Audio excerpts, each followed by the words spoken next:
Hello again, gang. Jeremy here.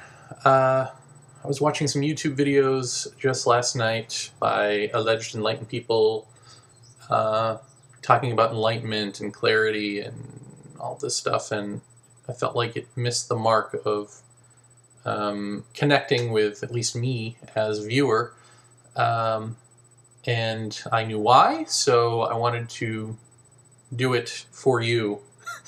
Because it's a sort of the same trap that I fall into, which is when you're using words to explain these things,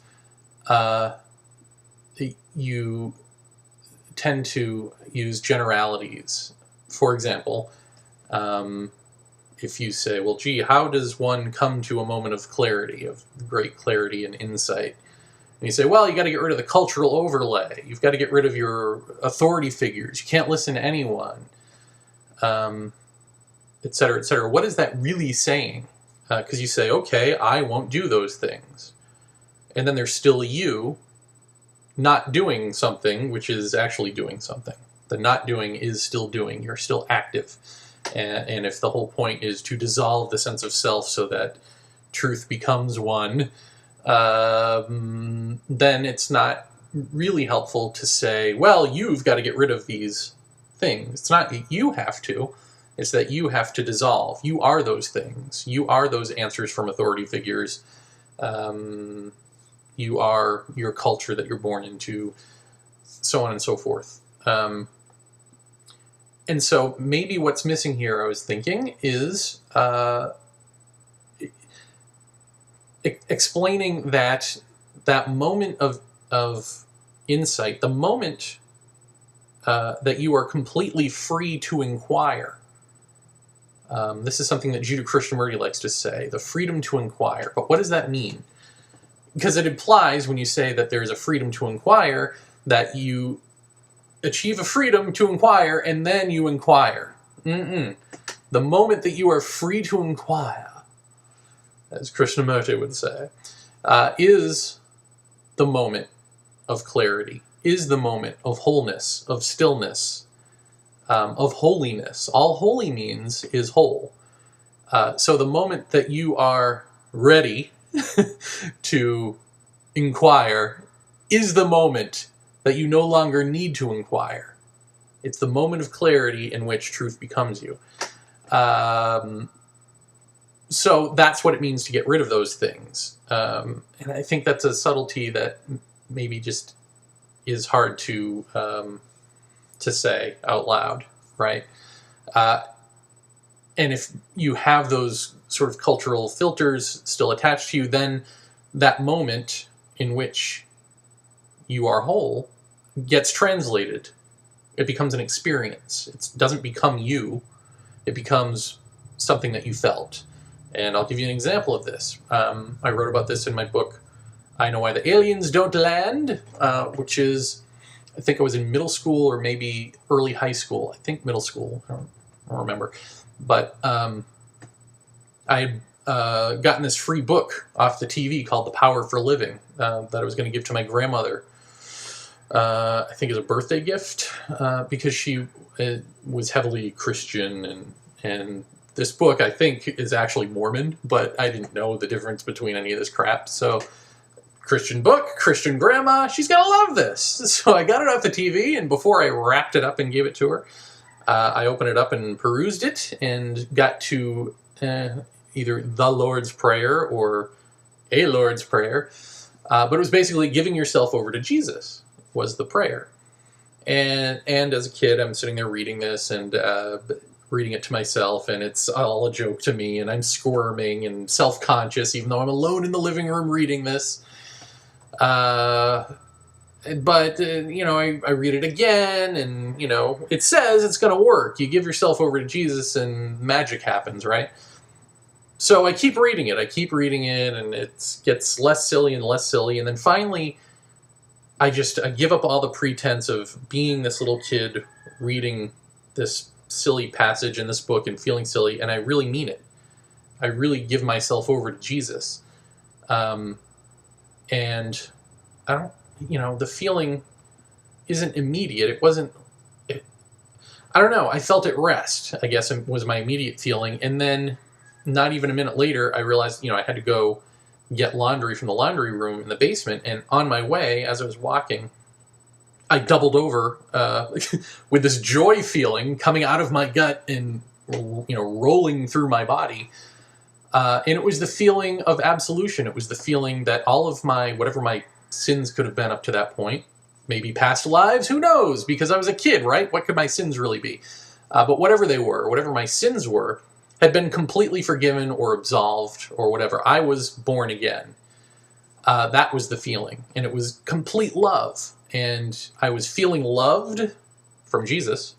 And I was that love. I mean, it was coming through me. It was emanating. It was me at that moment. But like I said, it gets translated into you're being loved. This is being done to you by the outside entity, Jesus, through you.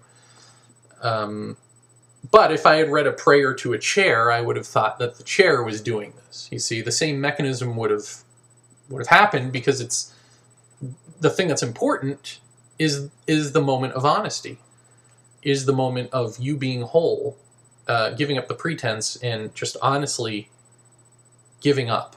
But again, because it happens through this cultural construct, through this book, whatever, then the temptation is to go, oh, Jesus is doing this to me. It's not a natural, it's not who I am. It's who someone is gifting to me. So, okay, but then, of course, after a few days of being a kid again, this feeling goes away. But it did take a few days. It wasn't like it just went away. It was like for a few days I was wandering around with my head in the clouds like, I am love, man. Jesus loves me, wearing my cross and the whole thing. So, all right.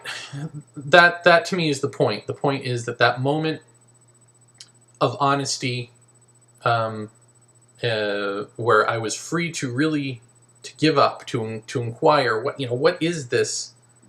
Who am I? What am I? All of that. I mean, the question didn't quite go that way for me, because it was funneled through this giving oneself over to Jesus. But all of that gets to the same moment, the moment where you are pierced. It doesn't matter which angle you're coming from, asking the question, who am I? What is life about? Or giving yourself up. All of those things lead, the point is, to giving oneself up, to piercing the veil, to leaving here. Essentially, to the brain self relaxing, dying. The brain, projecting you, gives up. Now, again, unfortunately, if you have a cultural construct interpreting that as a moment in time and an experience, and then you go on in life, then you're still in the stream of, normal human consciousness, right? But now you've got this immense experience that you've dragged into the stream with you. That's a whole new sin, because the stream, which is you, humanity, the stream of humanity, which is you are that, is anxiety, is fear, is also the opposites of those things, joy and whatever. You know what you are as a person. I don't have to tell you all of these things. All of those things that are you are not this wholeness. They have no relationship to that, except that if one steps out of the stream,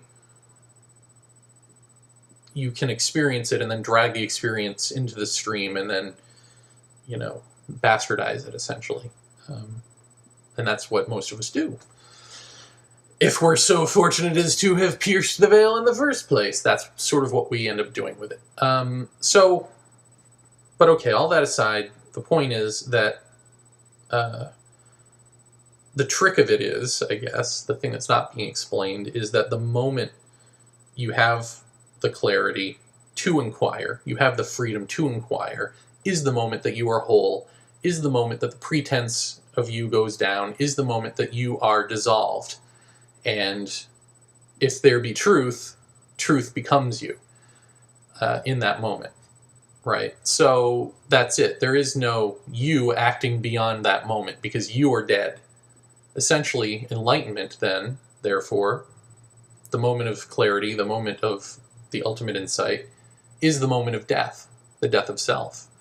And so when we ask, for instance, is there an afterlife for physical death? And we hope that there is, right? We hope that we go on, or that our relatives go on as we know them. Really think about what you're asking for. You're asking for them to go on, or for you to go on, as the human as defined currently, right? Which is the sorrow, the pain, the depression, the anxiety, with the opposites, with the momentary fleeting joys and happiness, and that carbon copy of love that we believe is love but is actually not. Is that what you want to go on into death? Is that what you think goes on into death? No, I mean, death is something that you can experience now while alive. The complete relaxation of self, the death of self, for the true you to become the case. And is that the same as physical death?